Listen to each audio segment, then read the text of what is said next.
फरमाता है कयामत के दिन बाज गहरे से गहरे दोस्त एक दूसरे के दुश्मन होंगे। कयामत के दिन गहरे से गहरे दोस्त एक दूसरे के दुश्मन होंगे। आज वो दोस्त जिनके लिए नमाजें छोड़ दी जाती हैं, आज वो दोस्त जिनके खातिर रोजे छोड़ दिए जाते हैं, वो दोस्त जो जुए की अड्डे की तरफ लेके जाते हैं, वो दोस्त जो जिना की अड्डे की तरफ लेकर के जाते हैं, वो दोस्त जो शराब की दुकान की तरफ लेकर के जाते हैं, वो दोस्त जो तुमको नेकी के रास्ते से हटा करके बुराई के रास्ते पे लेकर के जाते हैं। कुरान कहता है अल अखिल्लाउ यौमइज़िन बादुहुम लिबादिन अदुब, कयामत के दिन बाज गहरे से गहरे दोस्त एक दूसरे के दुश्मन होंगे। अखिल्ला खलील की जमा है और खलील गहरे दोस्त को कहते हैं। आज हम देखा जाए तो कोई कॉलेज में जाकर के फ्रेंड बना रहा है, किसी को देखा जाए तो कारोबार में फ्रेंड बना रहा है और उसके साथ में इधर उधर घूम करके नमाजें छोड़ दी जाती हैं, उनकी खातिर रोजे छोड़ दिए जाते हैं। इतना याद रखना कयामत का दिन नफसी नफसी का आलम होगा, वहां कोई किसी का यारो मददगार नहीं होगा, वहां सबको अपनी अपनी पड़ी होगी।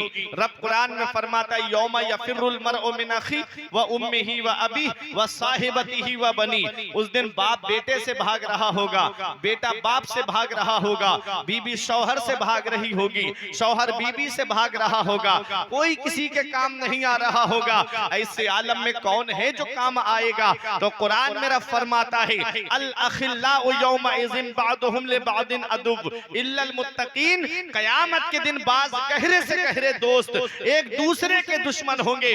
दोस्त होंगे तो परहेजगार होंगे, दोस्त होंगे तो मुत्तकी होंगे। इसलिए ऐ मेरे प्यारे मुसलमानों, दोस्ती करनी है तो परहेजगारों से करो, दोस्ती करनी है तो मुत्तकियों से करो, दोस्ती करनी है तो उलमाए किराम से करो, दोस्ती करनी है तो आइमाए मसाजिद से करो, दोस्ती करनी है तो मुदर्रिसीन मदारिस इस्लामिया से करो। हाँ हाँ, दोस्ती करनी है तो अल्लाह वालों से करो, दोस्ती करनी है तो साहिबे मजार से करो, दोस्ती करनी है तो हुजूर ताजुश शरिया से करो, दोस्ती करनी है तो आला हजरत से करो, दोस्ती करनी है तो मुफ्ती आजम से करो। अल मरउ मअ मन अहब्बा, आदमी कयामत में उसी के साथ होगा जिससे वो दुनिया में मोहब्बत करता है। सुभान अल्लाह। अगर अल्लाह वालों से मोहब्बत करोगे तो कयामत में इनके साथ में होगे, अगर बदअकीदों से मोहब्बत करोगे तो कयामत में उनके साथ में होगे। आज मैं एक पैगाम देकर के जा रहा हूं, ये दुनिया चंद दिन की है, हम यहाँ हमेशा रहने के लिए नहीं आए हैं, बल्कि बहुत जल्दी हमें ये दुनिया छोड़ करके जाना है। जब ये दुनिया छोड़ करके ही जाना है, इंसान सोचता है, इंसान की ख्वाहिश का पेट कभी नहीं भरता। मेरे आका फरमाते हैं इंसान की ख्वाहिश का पेट कभी नहीं भरता, उसका पेट कब्रिस्तान की मिट्टी भरती है। अल्हाकुमुत्तकासुर हत्ता ज़ुरतुमुल मकाबिर, कुरान मेरा फरमाता है माल की ज्यादा तलबी ने तुमको गाफिल रखा, माल की ज्यादा कसरत ने तुमको गाफिल रखा। हत्ता ज़ुरतुमुल मकाबिर, यहाँ तक कि तुमने कब्रों का चेहरा देख लिया। 1 लाख हो गए 2 लाख हो जाएं, 2 लाख हो गए 3 लाख हो जाएं, 3 लाख हो गए 4 लाख हो जाएं, 4 लाख हो गए 5 लाख हो जाएं। ख्वाहिश बढ़ती चली गई, तमन्नाएं बढ़ती चली गई, आरज़ुएं बढ़ती चली गई। कुरान कहता है हत्ता ज़ुरतुमुल मकाबिर, यहाँ तक के कब्रिस्तान में पहुंच गए। अब कब्रिस्तान पहुंच करके कफे दस्त मला जा रहा है, अब अफसोस का हाथ मला जा रहा है और दुआ की जा रही है मौला एक बार दुनिया में भेज दे, कभी सजदे से सर नहीं उठाएंगे। अब तुम्हारे पास तो जिंदगी की सांसें मौजूद हैं, फिर भी आज मस्जिदें हमारी सूनी हो गई, हमने सिनेमा हाल आबाद कर दिए, मस्जिदें अपनी वीरान कर दी। अभी तुमने देखा नहीं चंद साल गुजरे हैं कोरोना को गए हुए, तुमने देखा नहीं कैसा लॉकडाउन लगा, इंसान घर के अंदर कैद हो गया। ये भी इसमें भी एक बहुत बड़ी हिकमत थी।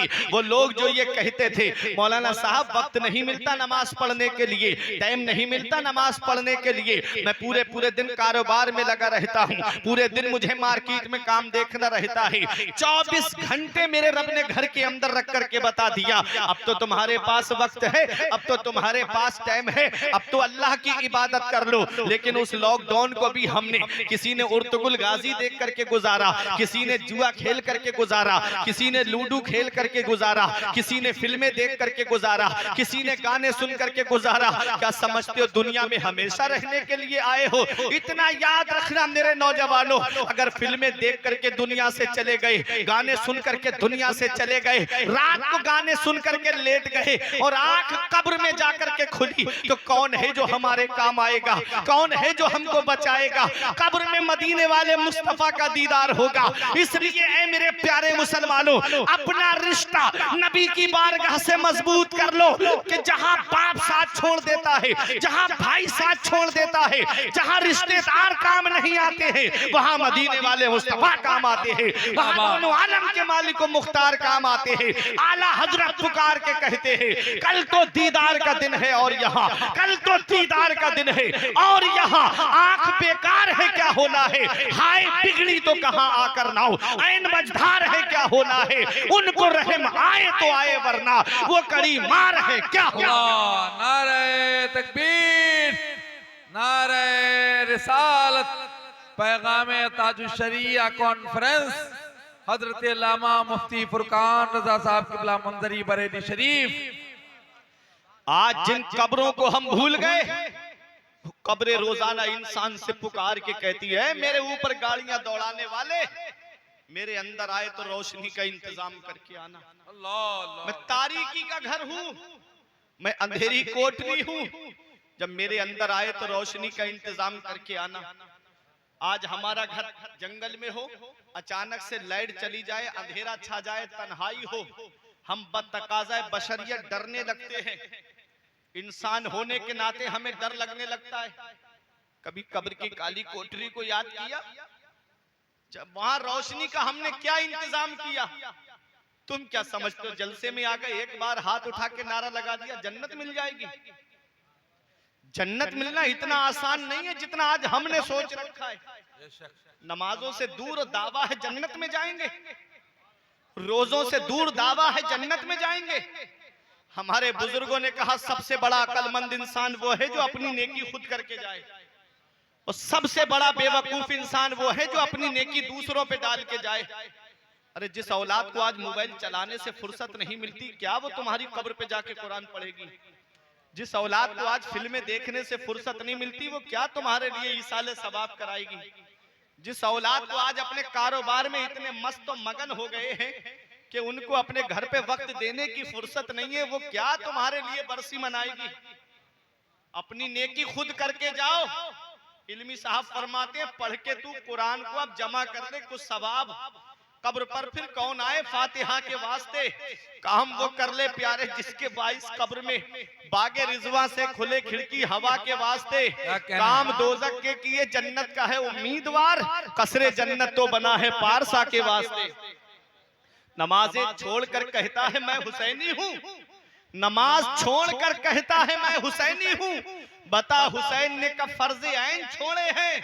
मेरे अजीज, मैं पहुंचा हूं इस नतीजे पर, अगर नमाज छोड़ दी समझो हुसैन छोड़े, नमाज छोड़ दी समझो हुसैन छोड़े है। मेरे प्यारे मुसलमानों, जन्नत मिलना इतना आसान नहीं जितना आज हमने सोच रखा है। अगर जन्नत मिलना इतना आसान होता तो आओ जरा तारीख उठा के देखो, जिन्हें दुनिया में जन्नती होने की बशारत मिली, जिन्हें दुनिया में जन्नती होने की खुशखबरी मिली, जो मकाम सहाबा में हजरत उस्मान गनी को हासिल है, वो मकाम किसी और सहाबी को हासिल नहीं कि नबी की 2 शहजादियां इनके निकाह में आई है। वो मकाम हजरत उस्मान गनी का गज़वाए तबूक के मौके पे जब अपना माल राहे खुदा में खर्च किया तो नबी उस्मान गनी के लगाए हुए ढेर को उठा करके दुआ करके उस उछाल करके सिक्कों को दुआ कर रहे थे, मौला आज के बाद मेरा उस्मान कोई नेकी ना भी करे तब भी जन्नत उसके ऊपर वाजिब हो गई। अल्लाह अकबर। इतनी बड़ी शख्सियत का मालिक जो अशराए मुबशरा में से हैं, जिन्हें दुनिया में जन्नती होने की बशारत मिली,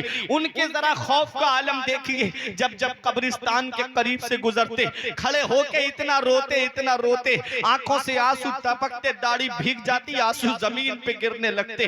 देखने वाले देख के कहते, हुजूर आप तो बख्शे बख्शाए हो, आप इतना क्यों रोते हो? तो उस्मान गनी ने एक जवाब दिया था, ए दुनिया वालों, ये कब्र दुनिया की मंजिलों में सबसे आखिरी मंजिल है और आखिरत की मंजिलों में सबसे पहली मंजिल है। अगर कब्र के सवालों के जवाब में इंसान पास हो गया तो आगे उसके लिए आसानियां हैं, और अगर कब्र के सवालों के जवाब में फंस गया तो उसके लिए बड़ी मुश्किलों का सामना है। मेरा इमाम कहता है, उनको रहम आए तो आए, वरना वो कड़ी मार है क्या होना है, छुप के लोगों से किए जिसके गुनाह, वो खबरदार है क्या होना है। जन्नत मिलना इतना आसान नहीं, अगर जन्नत मिलना इतना आसान होता तो जरा गौसे आजम की शान देखो, गौसे आजम के नाम पे बोलो सुभान अल्लाह। अरे कौन गौसे आजम है? वो गौसे आजम के तब तक कोई वली बनता ही नहीं है जब तक गौसे आजम के दस्तखत नहीं हो जाते। विलायत का बजट गौसे आजम की बारगाह से पास होता है। इतनी बड़ी शख्सियत का मालिक, जिसके पास नमाजों का सवाब भी है, जिनके पास रोजों का सवाब भी है, जिनके पास हज्जो ज़कात का सवाब भी है, जिनके पास सदका और खैरात का सवाब भी है। हाँ, वो मेरे गौसे आजम जिनके मुरीद का कहना है, मैंने अपनी आंखों से अपने शेख को देखा कि मेरे शेख ने 40 साल तक ईशा के वुजू से फजर की नमाज पढ़ी।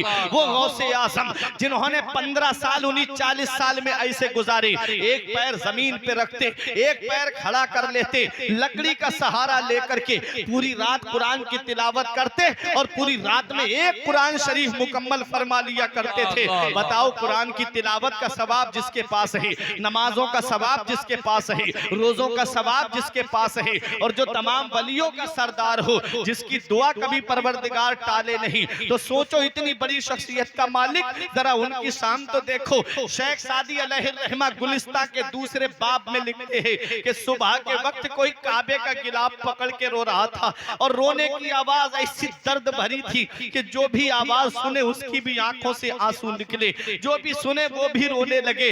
ऐसी दर्द भरी आवाज, रोने वाला रो के कह रहा था, मौला मेरी नेकियां अपनी बारगाह में कबूल फरमा ले, मेरे नेक अमाल अपनी बारगाह में कबूल फरमा ले।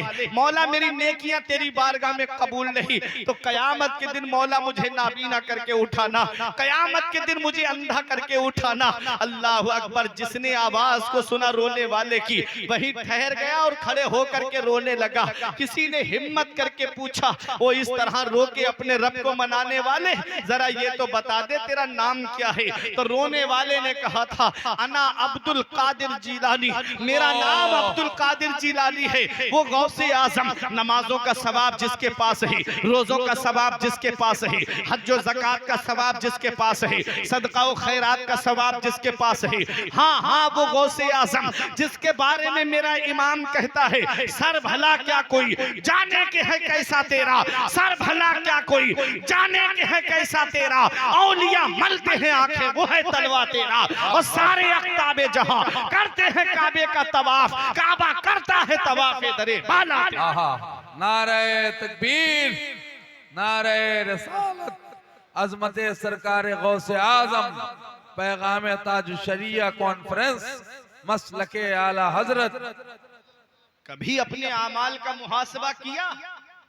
कभी शाम को लेटते वक्त ये दिल में ख्याल आया कि आज दिन भर में मैंने कितने गुनाह किए हैं? कभी सोचा? कभी हमारे दिल में ख्याल नहीं आता। आज 10-15 लोगों का परिवार मेरे घर में, कभी दिल में ख्याल नहीं आता कि आज सब लोग उठ के फजर की नमाज पढ़ के घर में कुरान की तिलावत करें। आज 15-20 लोगों का परिवार है, मेरा खानदान है, कभी दिल में ख्याल नहीं आया आज सब लोग एक जगह बैठ के नबी पे दुरूद शरीफ पढ़ ले। वही हर वक्त फिल्मों की बातें, वही हर वक्त गानों की बातें। आज कुरान को हमने इतने ऊपर छुपा के रख दिया जहां आज हमारा हाथ तक नहीं पहुंचता, और हमने टीवी को सामने रखा, एलसीडी को सामने रखा। फिर रोना रोया जा रहा है, मेरे घर में बरकत नहीं हो रही है। फिर रोना रोया जा रहा है, मुसीबतें मेरे घर को घेरे हुए, मेरे घर में बरकतें नहीं हो रही है। हुजूर दुआ कर दो, मौलाना साहब दुआ कर दो, आलिम साहब दुआ कर दो। इतना याद रखना प्यारे मुसलमानों, हम शरीयत के गोल दायरे के अंदर हैं। मेरे आका ने फरमाया, अल गिनाओ युम्बितुन निफाका फी क़ल्बिही कमा युम्बितुल माउ ज़रआ। गाना दिल के अंदर ऐसे निफाक उगा देता है जैसे पानी घास को उगा देता है। ये गाने सुनकर के दिल सिया हो गए, ये गाने सुनकर के दिल काले पड़ गए। ऐसे ऐसे कुफरिया गाने चल रहे हैं, ऐसे ऐसे कुफरिया गाने। मेरे आका ने फरमाया, मैंने रियाजुस सालिहीन के अंदर एक हदीस पाक पढ़ी, मेरे आका फरमाते मेरी उम्मत पे एक वक्त ऐसा आएगा कि वो सुबह को मोमिन होंगे तो शाम को काफिर हो जाएंगे, अल्लाह अल्लाह, शाम को मोमिन होंगे तो सुबह को काफिर हो जाएंगे। ऐसे ऐसे कुफरिया गाने, उनको सुनकर के मेरी कौम का नौजवान गलियों में गाता फिर रहा है। गलियों में गाते हुए वो कुफरिया गाने, आसमानों पे जो खुदा है माज़अल्लाह।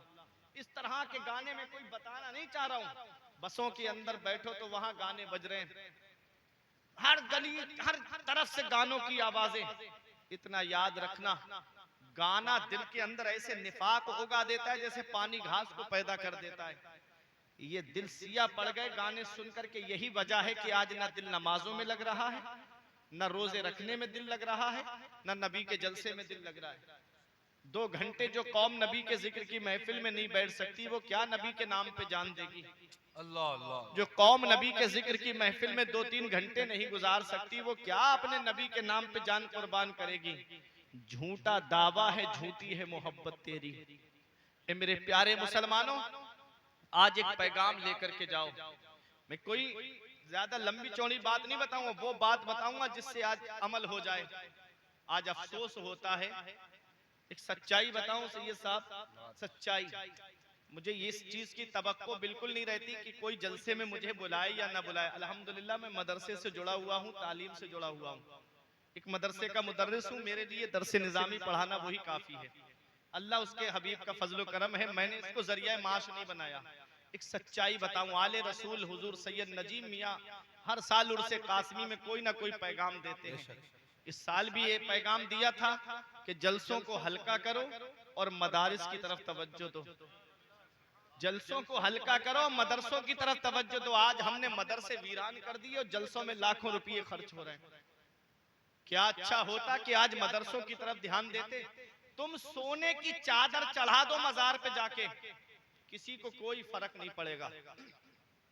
सोने की चादर, चांदी की चादर चढ़ा दो मजार पे, किसी को कोई फर्क नहीं पड़ता। बस मदरसे के अंदर अगर एक आलिम भी पैदा हो गया, कौम को फर्क पड़ेगा। क्या कहना, एक आलिम भी अगर मदरसे में पैदा हो गया, एक हाफिज पैदा हो गया, कितने आलिम पैदा करेगा, कितने हाफिज पैदा करेगा? सबको इसीलिए सबकी नजरें मदरसों पे टिकी हुई हैं। हुकूमत भी सोच रही है कि क्यों ना मदरसों का सर्वे करा करके आज हम ये देखें कि मदरसों के अंदर क्या तालीम दी जा रही है। एक पैगाम मैं तुमको दे के जा रहा हूं, अगर तुम चाहते हो कि कामयाबी की मंजिल पे गामजन हो जाओ तो अपने मदरसों की तरफ रुख करो और इन मदारिस के अंदर तालीम का मियार अच्छा करो और अच्छी तालीम अपने मदरसों के अंदर रखो। जिस दिन मदरसे के अंदर बेहतरीन तालीम हो, अदब और एहतराम के साथ खड़े हो जाएं। शेख कामिल, पीर कामिल, अमीन अमानत सरकार ताहिर मिल्लत, शहजादे सरकार ताहिर मिल्लत, पीर कामिल शेख कामिल सैयदी सरकार शाह हुजूर रिजवान मियां शाह साहब क़िबला हुजूर रिजवान मिल्लत की आमद हो रही है। नारे तकबीर, नारे रिसालत, नारे रिसालत।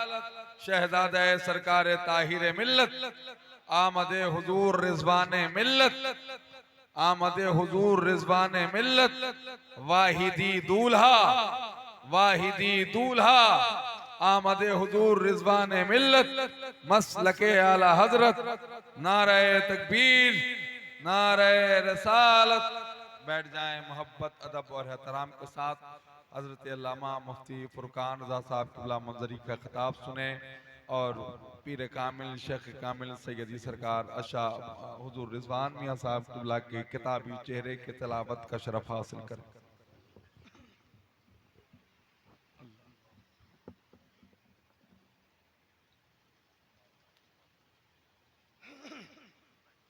अब तो आ जाइए आप हजरात, तो आले रसूल की आमद हो चुकी है।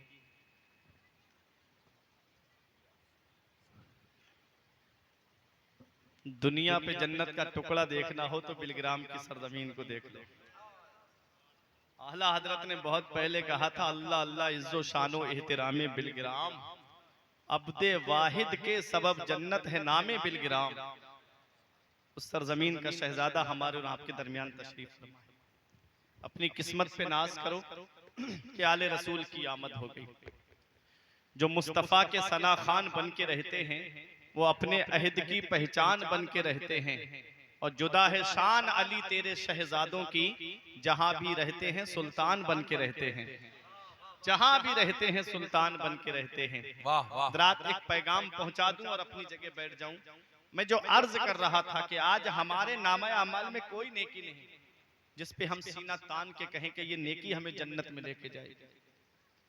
आज हमारे घरों का माहौल देखो तो इस्लामी माहौल नहीं रहा। आज हमारे जलसों को देखो तो आज जलसों के अंदर भी आदमी वो चीजें तलाश करता है जिसका ताल्लुक हंसी मजाक से होता है, लहबो लईब से होता है। अफसोस तब होता है, आलिम जो होता है वो एक डॉक्टर की तरह होता है, उसे वही दवा देनी चाहिए जो तकलीफ उसके पास, मरीज जिस तकलीफ को लेकर के आए, जिस तरह का मरीज आए वही दवा देनी चाहिए। आलिम अगर हंसी मजाक की बातें बताएगा, इमाम गजाली का एक कौल है, फरमाते जिस बस्ती में आलिम सिर्फ शफाअत की बातें करे उस बस्ती में शैतान को जाने की जरूरत नहीं है।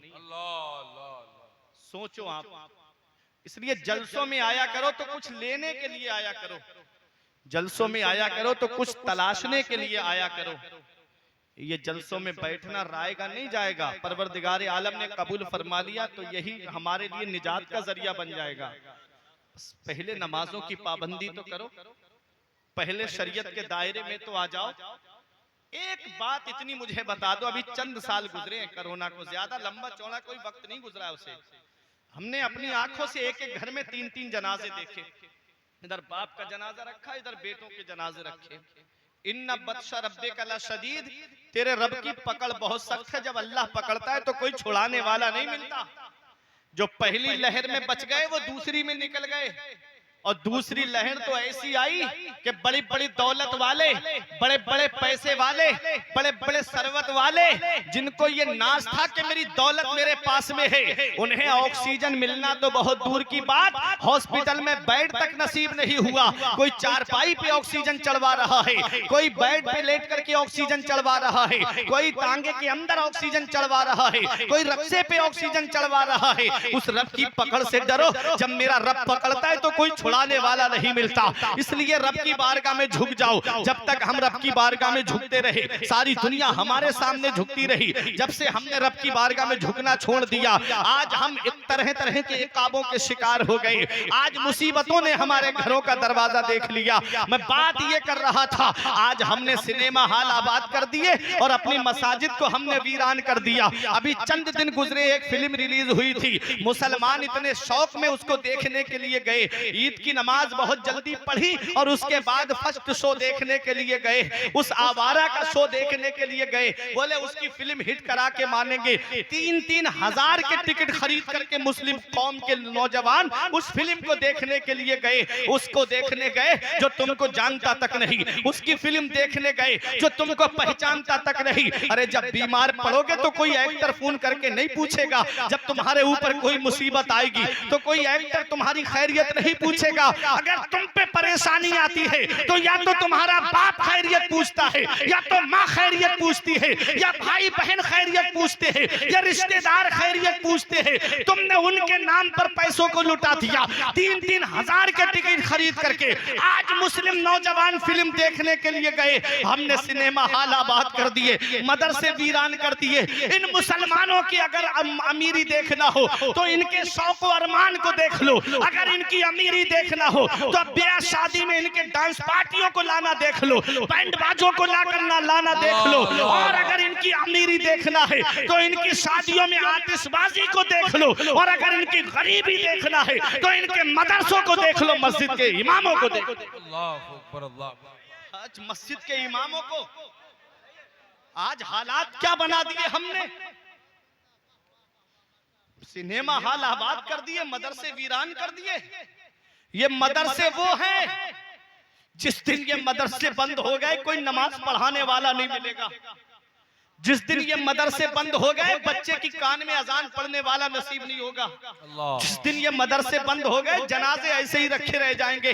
जिस दिन ये मदरसे बंद हो गए, उस दिन तुम्हारे घर में कोई कुरान खानी करने आने वाला तक नसीब नहीं होगा। इसलिए ऐ मेरे प्यारे मुसलमानों, पैगाम ताजुश शरिया कॉन्फ्रेंस में आए हो, आले रसूल की मौजूदगी में ये पैगाम दिल की तख्ती पे लिख करके ले जाओ कि जब जब कौम के ऊपर आवाज आई है, जब जब कौम के ऊपर परेशानियां आई है, तो कॉलेज का प्रोफेसर आगे नहीं बढ़ा। जब जब कौम मुसीबत में आई, तो कोई यूनिवर्सिटी का लेक्चरर आगे नहीं बढ़ा। जब जब कौम परेशानी में आई, तो कोई हॉस्पिटल का डॉक्टर मदद के लिए नहीं आया। जब जब कौम पे परेशानी आई है, तो मदरसे के मुदर्रिस इनके काम आए हैं, मस्जिद के इमाम इनके काम आए हैं। और तारीख उठा के देख लो, जब हिंदुस्तान आजाद हुआ था, तब से लेकर के अब तक हिंदुस्तान की तारीख उठा के देखो। एक अंग्रेज लॉर्ड का कहना है कि जब आखिरी मुगल बादशाह बहादुर शाह जफर को हम दिल्ली के लाल किले से गिरफ्तार करके काला पानी लेके जा रहे थे, तो चांदनी चौक में कोई ऐसा दरख्त पे कोई ऐसी शाख नहीं लटक रही थी जिस पे किसी आलिम की गर्दन ना लटकती हो। जरा सोचो तो सही। एक अंग्रेज का कहना है 200 उलमा को बोरियों के अंदर बंद करके लाया गया और उन्हें ऐसे ही बोरियों में बंद करके खोलते हुए तेल के अंदर डाल दिया गया। लाहौर में जामा मस्जिद में 80 उलमाए किराम को एक वक्त में सूली पे चढ़ा दिया। मौलाना किफायतुल्लाह काफी अलैहि रहमा को मुरादाबाद के बीच चौराहे पे अंग्रेजों ने सूली पे चढ़ा दिया। मुझे बताओ, जब इस देश को आजाद कराने की बात थी तो कौन आगे बढ़ा था? सबसे पहले जिहाद का फतवा देने वाला कोई स्कूल का प्रोडक्ट नहीं था, बल्कि आगे बढ़ने वाला मदरसे का प्रोडक्ट अल्लामा फजल हक खैराबादी। नारे तकबीर, नारे रिसालत। पैगाम ताजुश शरिया कॉन्फ्रेंस, ख्वाजा का हिंदुस्तान, मुहाफिजाने मसलके आला हजरत, आमदे हुजूर रिजवान मिल्लत। मदरसे का ही प्रोडक्ट आगे बढ़ा। जब जब कौम पे मुसीबतें आई, आप देख लो उठा के, सबसे पहले जिहाद का फतवा देने वाली शख्सियत अल्लामा फजल हक खैराबादी की है।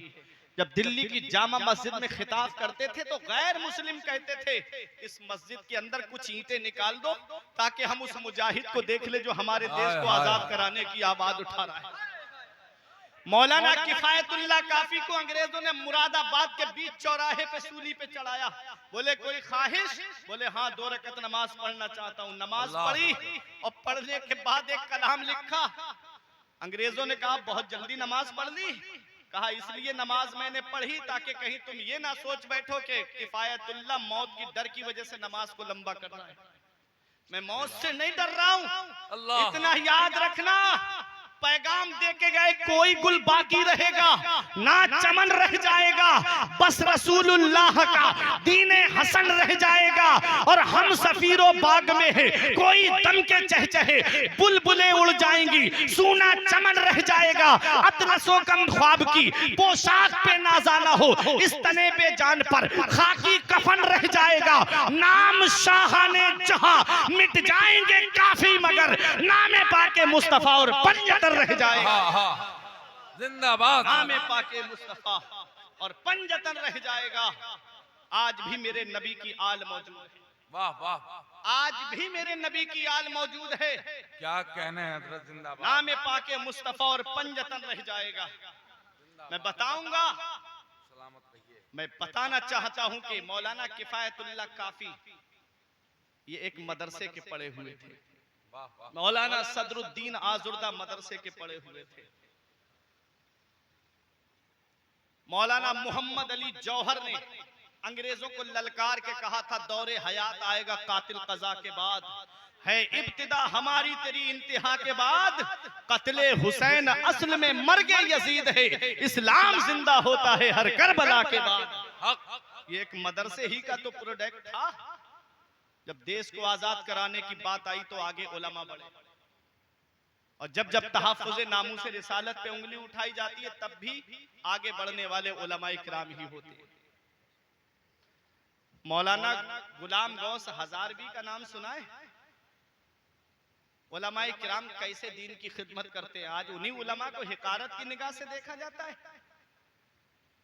मन अहब्बल इल्म वल उलमा आका फरमाते जो इल्म और उलमा से मोहब्बत करे, फरमाते वो जन्नत में मेरे साथ में होगा। अल्लाह। आज उलमा से दूरी बना ली हमने। वजह उसकी ये है कि ये एक बहुत बड़ी प्लानिंग के साथ काम किया गया कि इस कौम को उलमा से दूर करो। जब ये उलमा से दूर हो जाएंगे तो शरीयत की बातें ही नहीं सीखेंगे, इसलिए उलमा से दूर किया गया। उलमा के करीब हो जाओ, उलमा के दामन से वाबस्ता हो जाओ। जब तुम्हारे ऊपर कोई परेशानी आएगी तो मैं बरेली से तुम्हारे मसाइल हल करने नहीं आऊंगा, तुम्हारे इलाके के उलमा तुम्हारे काम आएंगे। क्या कहना है? जो तुम्हारे इलाके के आलिम हैं वो तुम्हारे मसाइल हल करने के लिए आएंगे, इसलिए इलाके के उलमा को इज्जत दिया करो। मैं एक पैगाम दे के जा रहा हूं, वो पैगाम दिल की तख्ती पे लिख लो। मदरसों को तकबीयत पहुंचाओ, मदरसों के अंदर तालीमी मियार अच्छा कराओ।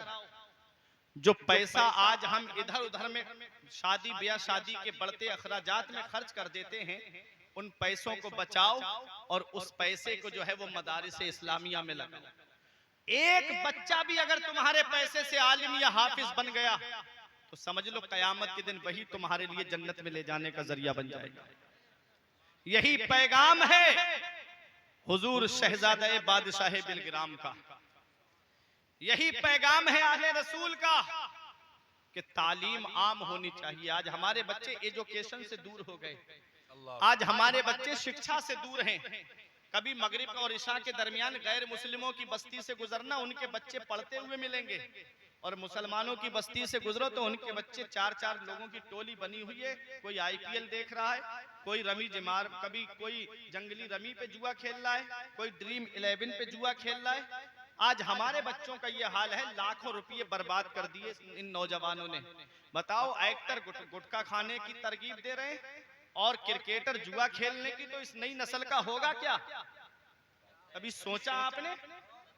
एक्टर गुटखा खाओ, बिमल गुटखा खाओ, कमला पसंद खाओ, वो इसके लिए कह रहे हैं, और क्रिकेटर जुआ खेलने के लिए कह रहे हैं ड्रीम 11 पे लाखों रुपये कमाओ, करोड़ों रुपये कमाओ। ये लालच में आ गई मेरी कौम। इतना याद रखना, ये सब तुम्हारे लिए बर्बादी के रास्ते खोल रहे हैं। अपने घरों के हालात देखो। आज घर में बेटियां शादी के लिए बैठी हैं, बहनों के बालों में चांदी उतर आई, बाल सफेद पड़ने लगे। ये साहब जुए और शराब में पैसे लुटा के आ रहे हैं। आज हमारा मुआशरा तबाही के उस दहाने पे पहुंच गया।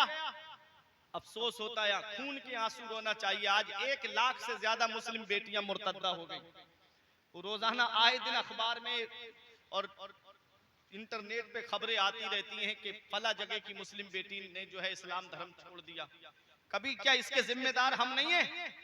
यकीनन इसके जिम्मेदार हमारा मुआशरा है। मेरे आका फरमाते हैं कुल्लुकुम राइन व कुल्लुकुम मसऊलुन अन रइयतिही, तुम में का हर शख्स जिम्मेदार है और हर शख्स से अल्लाह कयामत के दिन उसकी जिम्मेदारी के बारे में पूछेगा। बाप औलाद का जिम्मेदार है, बड़ा भाई छोटे भाई बहनों का जिम्मेदार है, और शौहर बीवी का जिम्मेदार है। मस्जिद का इमाम शरीयत के पैगाम पहुंचाने के एतबार से मुक्तदियों का जिम्मेदार है। आप बताओ, क्या आज हम अपनी जिम्मेदारी को निभा रहे हैं?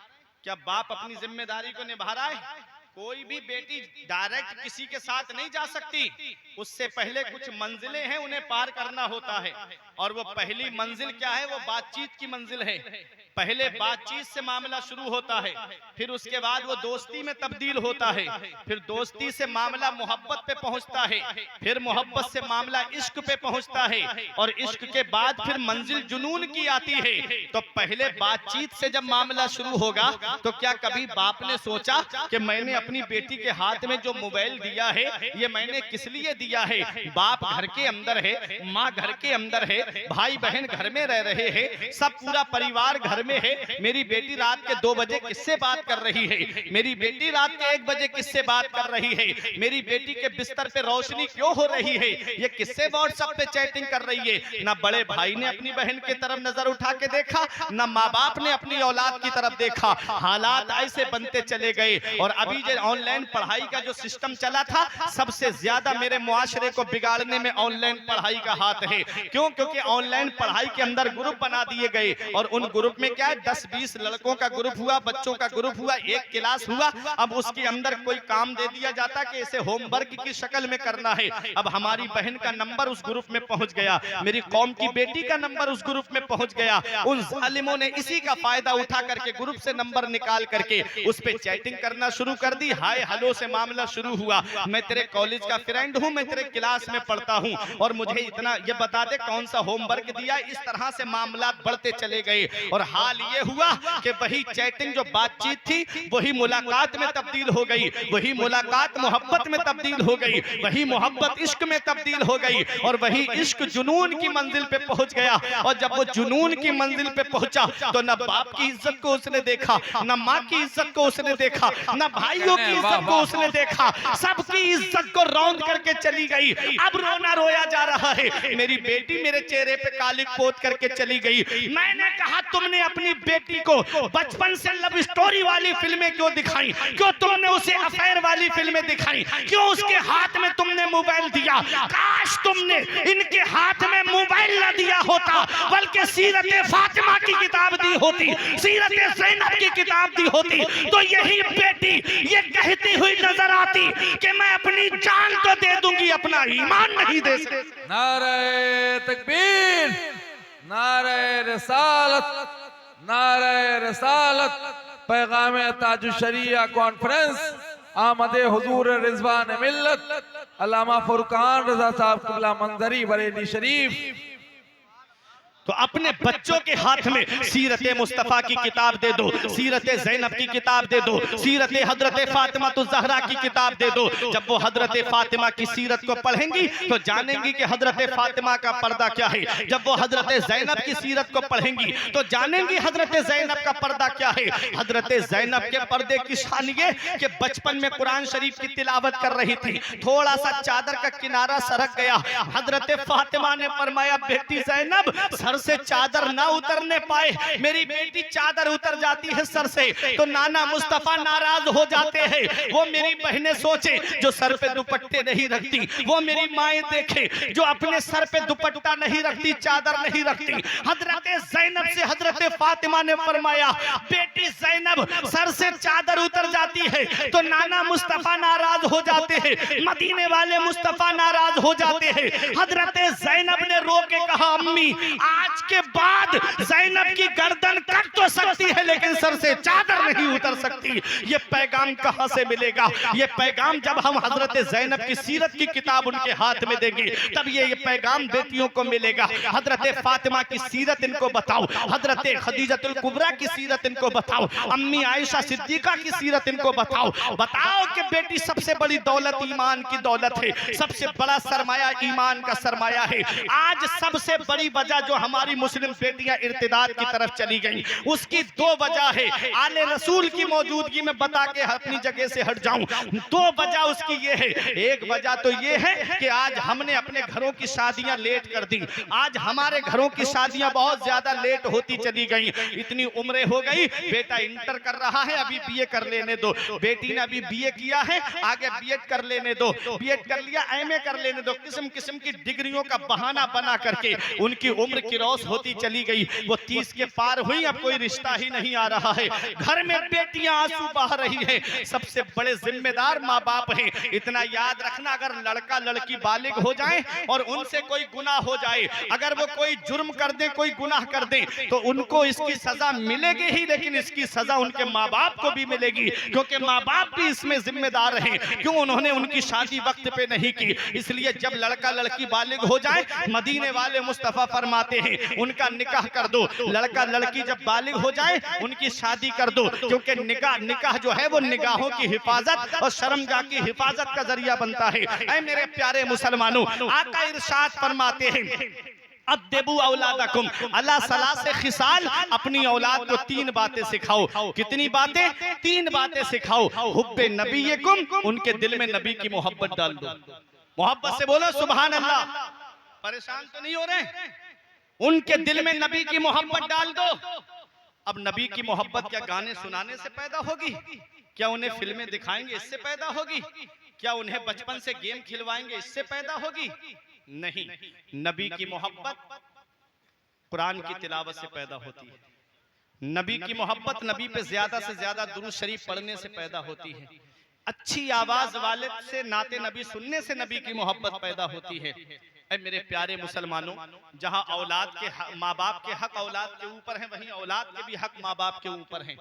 माँ बाप अपने हक तो खूब याद रखते हैं कि मेरा हक ये है बेटा, तेरे ऊपर ये हक है मेरा, तूने ये काम नहीं किया, मेरा तूने मेरा कहना नहीं माना। वहीं औलाद का भी हक है, और वो हक क्या है? आका फरमाते हैं अद्देबू औलादकुम अला सलासे खिसाल।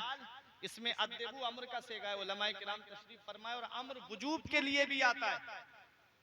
वाजिब है औलाद के दिल में नबी की मोहब्बत डालना, और औलाद वाजिब है नबी की मोहब्बत और नबी की आल की मोहब्बत। आका फरमाते हैं अद्देबू औलादकुम अला सलासे खिसाल, अपनी औलाद के दिल में नबी की मोहब्बत डाल दो। वा हुब्बे अहले बैती, आका फरमाते और मेरे अहले बैत की मोहब्बत उनके दिल में डाल दो। अहले बैत घर वाले, अहल माने वाले, बैत माने घर। अहले बैत का मतलब क्या हुआ? घर वाले। और घर वाले कौन हैं? वो सैयद हैं। अरे मोहब्बत से बोलो सुभान अल्लाह। वो सादाते किराम हैं। अहले बैत ही में से एक शहजादा हमारे और आपके दरमियान तशरीफ फरमाए। ये कोई मामूली शख्सियत नहीं। अगर मैं किसी की सियादत में कोई शक नहीं कर रहा हूं, ठीक, लेकिन एक हकीकत बता रहा हूं। आपको असली सैयद देखना हो, नस्ली सैयद देखना हो, तो बिलग्राम शरीफ की सरजमीन पे चल के देखो। जिंदाबाद। ये मैं अपनी तरफ से नहीं बोल रहा हूं, सबआ सनाबिल शरीफ के अंदर है कि मुगलों के दौर में बात होने लगी कि असली सैयद अब हिंदुस्तान में नहीं पाए जाते हैं, असली सैयद अब उस तरफ पाए जाते हैं। उनका इरादा था हिंदुस्तान के बाहर, इराक और ईरान और अरब की तरफ इशारा था। बोले अब असली सैयद यहां नहीं पाए जाते। बहुत गौर से सुनिएगा। तो उस वक्त मीर अब्दुल वाहिद बिलगिरामी की नस्ले पाक का एक शहजादा, सुभान अल्लाह, आपको पता है ये खानदान कहां से आया है? सैयद अली इराकी रहमतुल्लाह अलैह, इन्होंने जालिम बादशाहों के जुल्म से बचने की वजह से इराक को छोड़ करके वासित में आकर के आराम करने लगे। वासित में आ गए, और ये वासित कहां है? ये इराक और अरब के बीच में एक करिया है, एक जगह है। आ गए। इन्हीं की नस्ले पाक में एक शहजादे हैं जिनका नाम है सैयद अबुल फराह। सैयद अबुल फराह के 4 बेटे थे। कितने? 4 बेटे। तारीख बता रहा हूं मैं सैयद साहब किबला की, आपका ईमान ताजा हो जाएगा। आज हजरत के दामन से वाबस्ता हो जाओ और अपनी किस्मत पे नाज करो। कयामत में सारे नसब खत्म हो जाएंगे, एक सैयद का नसब बाकी रहेगा। मेरे इमाम ने बरसों पहले फरमाया था, नूर है आंखों में तो कर लो नजारा नूर का, नूर वालों को नजर आता है जलवा नूर का। तेरी सूरत तेरी सीरत तेरा नक्शा नूर का, तेरी नस्ले पाक में है बच्चा बच्चा नूर का, तू है आईने नूर तेरा सब घराना नूर का। ऐसी तारीफ किसी ने की हो तो बताओ। सिर्फ आला हजरत ने ये नहीं कहा कि इमाम हसन सिर्फ नूर वाले हैं, सिर्फ ये नहीं कहा इमाम हुसैन नूर वाले हैं, सिर्फ ये नहीं कहा कि इमाम ज़ैनुल आबिदीन नूर वाले हैं। फरमाया कयामत तक जितने आपकी नस्ल में आएंगे वो सब नूर वाले हैं। तेरी नस्ले पाक में है बच्चा बच्चा नूर का, तू है आईने नूर तेरा सब घराना नूर का। तो आज शहजादे फातिह बिलग्राम के नूरानी चेहरे की जियारत आप कर रहे हैं। तो बताऊं मैं आपको, सैयद अबुल फराह के 4 बेटे, सैयद अबुल फराज, सैयद अबुल फजाइल, सैयद दाऊद वास्ती और सैयद माजुद्दीन, चारों बेटों के नाम सुन लिया आपने। महमूद गजनबी के दौर में ये गजनी आ गए, कुछ दिन कयाम किया, फिर गजनी में जब शोरिश ज्यादा बढ़ी, आपसी इख्तिलाफात बढ़े, ये गजनी छोड़ के फिर वासित चले गए। अब वहां से इन्होंने अलग अलग जगह चुनी। सैयद अबुल फरास, इन्होंने हिंदुस्तान की सरजमीन को चुना। सुभान अल्लाह, सुभान अल्लाह। सैयद अबुल फरास की नस्ले पाक में जब बादशाह शमसुद्दीन अल्तमश का दौर आया, शमसुद्दीन अल्तमश बादशाह ने, जो ख्वाजा कुतुबुद्दीन बख्तियार काकी का मुरीद भी है और आपके दौर का वो बादशाह है। शमसुद्दीन अल्तमश के दौर में हुजूर सैयद अबुल फरास की नस्ल पाक से हैं हुजूर साहिब दावत सुगरा। उनके शमसुद्दीन अल्तमश के ईमा और इशारे पे आपने श्री नगर पर हमला किया। बिलग्राम शरीफ का नाम पहले क्या था? श्रीनगर। वहां का राजा बहुत जुल्म करता था, उस पर हमला किया और उसको फतह कर दिया। उन्हीं की नस्ले पाक में एक शहजादे हैं जिनको दुनिया वाले हजरत मीर अब्दुल वाहिद बिलग्रामी के नाम से जानते हैं। मीर अब्दुल वाहिद बिलग्रामी के बड़े शहजादे का नाम मीर अब्दुल जलील है, जो महरैरा शरीफ चले गए। और महरैरा शरीफ के जो सादाते किराम हैं वो उनकी नस्ले पाक से हैं। इधर सैयद इब्राहिम, और सैयद इब्राहिम के 5 बेटे जिन्हें पचभैया कहा जाता था, उनमें एक मीर मोहम्मद इस्माइल वास्ती, रज़्ज़ाकी, कादरी, ज़ैदियुल हुसैनी जो मसौली शरीफ आ गए। सुभान अल्लाह, सुभान। एक शहजादे मदीना शरीफ चले गए, वहां इख्वाने खमसा के नाम से एक मोहल्ला है। और एक शहजादे बिलग्राम शरीफ की सरजमीन पर, और एक नस्ल ये है जो हुजूर सैयद उवैस मियां वाली, और एक नस्ल वो है कि जो हुजूर सैयद रिजवान मियां आपके सामने तशरीफ फरमा। तो ये पूरा हेड क्वार्टर जो है ना हिंदुस्तान में सैयदों का, मैं इधर की बात कर रहा हूँ, कहीं आप ऊपर नहीं जाना गौसे आजम पे, मैं इधर की बात कर रहा हूँ। जो हिंदुस्तान में जो अब सादाते किराम आप जो देख रहे हो, इसका मेन मरकज और मेन हेड क्वार्टर जो है वो बिलग्राम की सरजमीन है। मोहब्बत से बोलो सुभान अल्लाह, सुभान अल्लाह, सुभान। तेरी नस्ल पाक में है बच्चा बच्चा नूर का, तू है आईने नूर तेरा, सब घराना नूर का। आज वही फातिह बिलग्राम का शहजादा हमारे और आपके दरमियान तशरीफ फरमा है। तो बात में ये कर रहा था कि मुगलों के दौर में, अब आपने तारीख सुन ली सैयद कहां से आए। अब देखिए मुगलों के दौर में ये बात उठी कि अब सैयद इधर नहीं पाए जाते, सैयद उधर पाए जाते हैं। तो मीर अब्दुल वाहिद बिलग्रामी की नस्ल पाक में एक शख्सियत है, शहजादे हैं, उनका नाम था सैयद ताहिर मियां। मोहब्बत से बोलो सुभान अल्लाह। जिनको सैयद ताहा कहा जाता। आपने फरमाया पहचान क्या है? बोले सैयद की पहचान ये है कि उसकी दाढ़ी के बाल को आग नहीं जला सकती। अल्लाह अल्लाह अल्लाह। किस तरह से इम्तिहान की बात कर रहे थे। हुजूर सैयद ताहा मियां ने दाढ़ी शरीफ में कंगा फरमाया, कोई बाल आ गया दाढ़ी शरीफ में, आपके उस बाल को आग के अंदर घंटों रखा रहा। अल्लाह। मजाल तो क्या आग बाल को जला देती। जब निकाला तो आग के अंदर से कोई चीज निकालते तो वो गर्म होती है, अगर जलाया नहीं तो गर्म कर देगी आग। तारीख बिलग्राम बताती है और तारीख अजमत सादात बताती है कि उस बाल को जब निकाला गया तो वो गर्म नहीं था बल्कि ठंडा था। उस बाल को आग जला भी नहीं पाई। मुगल कदमों पे गिर के कहते हैं हुजूर गलती को माफ कर देना, आज हमारी नजरों ने देख लिया और हमने ये यकीन से जान लिया है कि अब हिंदुस्तान में भी असली सैयद पाए जाते हैं। उन्हीं की नस्ल पाक का शहजादा हमारे और आपके दरमियान तशरीफ फरमा। नारे तकबीर, नारे रिसालत, फैज़ाने सरकाराने बिलग्राम शरीफ, अज़मते सरकाराने बिलग्राम शरीफ, आमदे हुजूर रिज़वाने मिल्लत हजरत अल्लामा फुरकान रज़ा साहब क़िबला मंजरी बरेली शरीफ। तो आले रसूल के दामन से वाबस्ता हो जाओ, आले रसूल के दामन को थाम लो। अब मेरी वो बात पूरी सुन लो। मेरे आका फरमाते अपनी औलाद को 3 बातें सिखाओ। हुब्बे नबीयकुम, उनके दिल में नबी की मोहब्बत डाल दो। वह हुब्बे अहले बैती, और मेरे अहले बैत की मोहब्बत उनके दिल में डाल दो। मेरे आका फरमाते हैं वह क़िराअतिल कुरान, और अपनी औलाद को कुरान पढ़ना सिखाओ।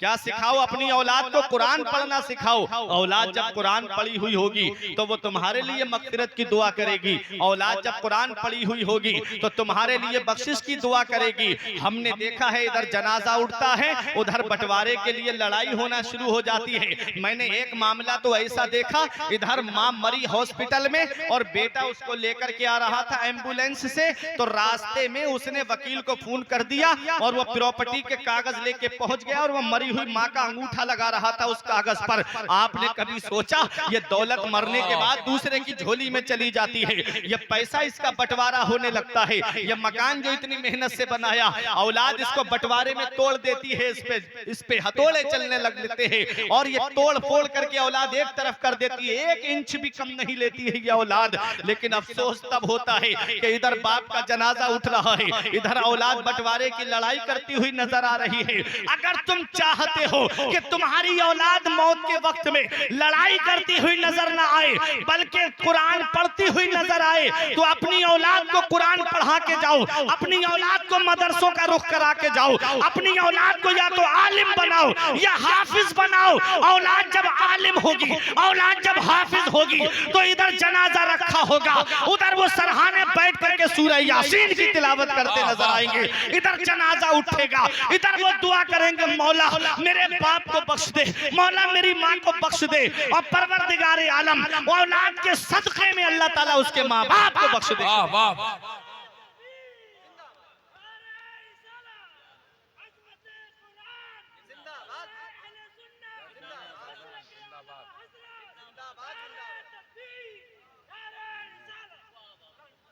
तुम क्या समझते हो कुरान छोड़ के कामयाब हो जाओगे? तुम क्या सोचते हो कुरान का रास्ता छोड़ करके तुम कामयाबी की मंजिल पे पहुंच जाओगे? नहीं नहीं, कुरान वो अल्लाह की किताब है, वला रत्बिन वला याबिसिन इल्ला फी किताबिन मुबीन। कोई खुशकोतर चीज ऐसी नहीं जिसका जिक्र कुरान के अंदर मौजूद ना हो। अरे अंग्रेजों ने कुरान पे रिसर्च किया, कुरान की आयत करीमा को जब पढ़ा कि जब 2 समंदर आपस में मिलते हैं तो उससे लूलू और मरजान पैदा होते हैं, तो जहां 2 समंदर मिले हुए थे उसकी गहराई में जाकर के देखा तो वहां से उन्हें लूलू और मरजान मिल गए। कुरान पर रिसर्च करके गैर मुस्लिमों ने कहां का रास्ता देख लिया, कैसी कैसी कामयाबी की मंजिल पे पहुंच गए। अरे कुरान ही तो है कि परिंदे का तसव्वुर लेकर के सबसे पहले जो कुरान को पढ़ने के बाद में जो चांद पर गए वो कौन थे? वो मुसलमान नहीं थे, गैर मुस्लिम थे। अरे एक का नाम एडन था, एक का एल्ड्रन था, एक का कॉलिन बुश था, जो 1969 के अंदर चांद पर गए थे। कभी तुमने सोचा इसका जिक्र भी तो कुरान में आया है। कुरान में रब ने फरमाया वल कमर इज़ा तसक लतरकबुन्ना तबकन अन तबक। कुरान में रब फरमाता है चांद की कसम जब वो पूरा हो, माह कामिल की कसम जब वो पूरा हो, लतरकबुन्ना तबकन अन तबक, तुम जरूर जरूर चांद पर जाओगे। देखो कुरान बता रहा है जाने वाले 1969 में गए और कुरान ने 1450 साल पहले बता दिया कि लोग चांद पर जाएंगे। कुरान ने यह भी बता दिया मुसलमान नहीं बल्कि गैर मुस्लिम जाएंगे। कुरान ने यह भी बता दिया कि 3 लोग चांद पर जाएंगे। ये है हमारे कुरान की शान। गैर मुस्लिम पढ़कर के चांद पर पहुंच गए और आज हम कुरान पढ़ते हैं तो रस्मी तौर पे पढ़ते हैं। किसी के घर में कुरान ख्वानी हुई, गए जल्दी से 1-2 रुकू पढ़े, पारा रखा और कहा कि मुझे दुकान पे जाना है, मुझे कारोबार से जाना है। जुमे की नमाज पढ़ी, कुरान नहीं पढ़ते। कुरान नमाज के बाद में फजर की नमाज पढ़ने के बाद हम कुरान नहीं पढ़ते। इतना याद रखो, कुरान की तिलावत करो। कुरान वो अल्लाह की किताब है, जब बंदा कुरान की तिलावत करता है, मौला अली शेर खुदा फरमाते हैं जब बंदा कुरान की तिलावत करता है तो कुरान वो अल्लाह की मजबूत रस्सी है कि जिसका एक सिरा बंदे के हाथ में होता है और दूसरा सिरा परवरदिगार आलम के दस्ते कुदरत में होता है। कुरान बंदे को मौला से मिला देता है। मौला अली शेर खुदा फरमाते जब मेरा दिल चाहता है कि मैं अपने रब से बातें करूं तो मैं नमाज पढ़ने लगता हूं, और जब मेरा दिल चाहता है मेरा रब मुझसे बातें करे तो मैं कुरान पढ़ने लगता हूं। तो अपने बच्चों को कुरान पढ़ाओ और खुद भी कुरान पढ़ो। इमाम गजाली ने फरमाया अगर कुरान की तालीम नहीं दी अपनी औलाद को तो ये औलाद कयामत में अपने बाप को खींच के लाएगी रब की बारगाह में, कहेगी मौला मेरा बाप मुझे भूखा रखता ये गवारा था, इसने मुझे कुरान की तालीम नहीं दिलाई जिसकी वजह से मैं ना जायज समझ पाया, ना नाजायज, ना हलाल, ना हराम। आज जिसकी वजह से मैं जहन्नम में जाने का जरिया बन गया। मैं तन्हा नहीं जाऊंगा, अपने बाप को साथ में लेके जाऊंगा। वो औलाद जहन्नम में ले जाने का जरिया बन गई। इसलिए एक पैगाम में मदरसे में आया, इसलिए मैंने अपना मौजू बदला। आकर के मैं देखता हूँ हालात, जब इलाकों में जाना होता है तो अफसोस होता है कि लाखों रुपये जलसों में खर्च कर दिए जाते हैं, लाखों रुपये ब्याह शादी के मौके पर खर्च हो जाते हैं। काश हम थोड़े पैसे बचा करके मदरसे के अंदर तालीम पे लगा दें, तालीम पे खर्च कर दें। मेरे आका ने फरमाया था, कुर्बे कयामत दीन का काम भी बगैर दिरहमो दीनार के नहीं चलेगा। कुर्बे कयामत दीन का काम बगैर पैसे के नहीं चलेगा। आज वो दौर है जिस दौर में बिना पैसे के दीन का काम नहीं हो सकता। इसलिए दीनी कामों में अपना पैसा खर्च करो, ऐसी जगह खर्च करो कि जहां से तुम्हारे लिए निजात का जरिया मिले, निजात का रास्ता मिले। आले रसूल की मौजूदगी है। ये चंद बातें मैंने आपके सामने बयान की। कुरान में रब ने फरमाया, अल अखिल्लाउ यौमा इज़िन बअदुहुम लिबअदिन अदुव इल्लल मुत्तकीन। कयामत के दिन बाज गहरे से गहरे दोस्त एक दूसरे के दुश्मन होंगे, इल्लल मुत्तकीन, सिवाय परहेजगारों के, सिवाय मुत्तकियों के। तो हमें दोस्ती किससे करनी है? परहेजगारों से करनी है।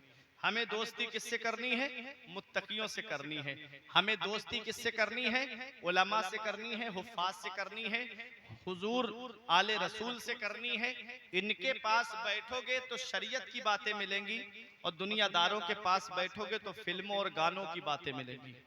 और इतना याद रखना, अल गिनाओ युम्बितुन निफाक फी क़ल्ब, कुरान की तिलावत को मजबूती से पकड़ लो, लाजिम कर लो कुरान की तिलावत को, क्योंकि गाने से दिल में जब निफाक पैदा हो जाता है तो ये निफाक को दूर कैसे किया जाता है, सिहाई को दूर कैसे किया जाता है। आका फरमाते हैं, वल कुरानु युम्बितुल ईमाना फिल क़ल्ब कमा युम्बितुल माउज़ ज़रआ, कि कुरान की तिलावत दिल में ऐसे ईमान पैदा करती है जैसे पानी घास को पैदा कर देता है। लोहे पे जंग आ जाती है तो उसे आग में डाल के साफ किया जाता है, और जब दिल पे जंग आ जाती है तो कुरान की तिलावत से साफ किया जाता है। तो अब कुरान की तिलावत करेंगे, अपने घरों में कुरान की तिलावत का माहौल बनाओ, खूब बरकत होगी घर में। कुरान की तिलावत का माहौल बनाओगे, फजर की नमाज के बाद कुरान की तिलावत करोगे, कभी घर के अंदर फाका नहीं होगा। इशा की नमाज के बाद में जो सूरह दुखान पड़ेगा, कभी उसके घर में फाका नहीं होगा। तो हम कुरान को छोड़ करके कामयाबी हासिल करना चाहते हैं, कभी नहीं मिलेगी। कुरान जैसा हमें हुक्म दे उसके पीछे पीछे हमको चलना है। अल कुरान शाफिउ व मुशफ़्फ़ा, कुरान शाफे है, शफात करेगा कयामत के दिन कुरान, व मुशफ़्फ़ा, कुरान की शफात अल्लाह कबूल फरमाएगा। मन जअला अमामहु कादहु इलल जन्नह, जिसने कुरान को आगे रखा कुरान उसे जन्नत में लेके जाएगा, और जिसने कुरान को पीठ के पीछे डाल दिया, कुरान के बताए रास्ते पे अमल नहीं किया, नहीं चला, तो कुरान उसको जहन्नम में ले जाएगा। तो अब सोच लो कि हमको जन्नत में ले जाने का जरिया कुरान बने या जहन्नम में ले जाने का जरिया कुरान बने। कुरान की तिलावत करो, अपनी औलाद को कुरान की तिलावत करने के लिए कहो। फजर की नमाज पढ़ कर के कुरान की तिलावत करो, क्योंकि फजर की नमाज के बाद रोजी तकसीम होती है। फजर की नमाज के बाद क्या होता है? रोजी तकसीम होती है। एक दिन मेरे आका फजर की नमाज अदा करके हजरत फातिमा के मकान पे तशरीफ लाए रजी अल्लाह ताला अन्हा। तो आपने देखा हजरत फातिमा थोड़ी देर आराम के लिए लेट गई, सोई नहीं थी, सिर्फ लेट गई थी आराम के लिए। पूरी पूरी रात जो अल्लाह की इबादत करें, और दिन में कुरान की तिलावत और बच्चों की खिदमत। हजरत फातिमा के पैर का अंगूठा पकड़ के मेरे आका ने हिला के इरशाद फरमाया, बेटी फातिमा, फजर के बाद ना सोया करो, अल्लाह ताला इस वक्त रोजी तकसीम फरमाता है। आज हमारे बच्चे 2-2 बजे तक मोबाइल चलाते हैं और दिन में 8-9 बजे सो के उठते हैं। पूरी पूरी रात मोबाइल चल रहा है, गाने चल रहे हैं, फिल्में चल रही हैं, आईपीएल देखा जा रहा है, और सुबह 9-10 बजे सो के उठ रहे हैं। सूरज की लाइट पड़ रही है तो सो के उठ रहे हैं, फिर रोना रोया जा रहा है, बरकत नहीं हो रही। मौलाना साहब कोई ताबीज दे दो, घर में बरकत नहीं है। अपने घरों का माहौल सुधारो, पूरे घर को फजर में उठाओ और कहो कि चलो सब लोग फजर की नमाज पढ़ो। मौला अली शेर खुदा की ये आदत करीमाना थी कि आप नमाज पढ़ने घर वालों को उठाते और रास्ते में मस्जिद जाते तो ऐलान करते जाते, अस्सलात अस्सलात, नमाज पढ़ने के लिए चलो, नमाज पढ़ने के लिए चलो। ये मौला अली शेर खुदा की सुन्नत है, किसी से कहना नमाज के लिए चलो। तो सुनो, अपने घरों का माहौल दीनी माहौल बनाओ, इस्लामी माहौल बनाओ। फजर में बच्चों को उठाओ, कुरान की खुद भी तिलावत करो फजर के बाद बैठ करके सब लोग, और बच्चों से भी कुरान की तिलावत करवाओ। फिर देखो घर में कैसे बरकतें तुम्हारे घरों का तवाफ करती हैं। परवरदिगार आलम की बारगाह में दुआ है, मेरे कुछ अर्ज करने में सबकत लिसानी की वजह से या बतकाज़ा बशरियत कोई गलती हो गई, मौला मुझे माफ फरमाए। अस्तगफिरुल्लाह रब्बी मिन कुल्ले ज़ंबियों व अतूबु इलैहि। मेरे साथ मिलकर के एक बार कलमा तैयब पढ़ लें, ला इलाहा इल्लल्लाहु मुहम्मद रसूलुल्लाह सल्लल्लाहु ताला अलैहि वसल्लम। ये जिंदगी सवारिए दिलशाद कीजिए, लम्हात जिंदगी के ना बर्बाद कीजिए। मकसद है जब मकसद हयात इबादत खुदा की है, पढ़िए नमाज, मस्जिदें आबाद कीजिए। सभी के सामने एक दिन जरूर आता है, ये हुस्न फानी है लेकिन गुरूर आता है।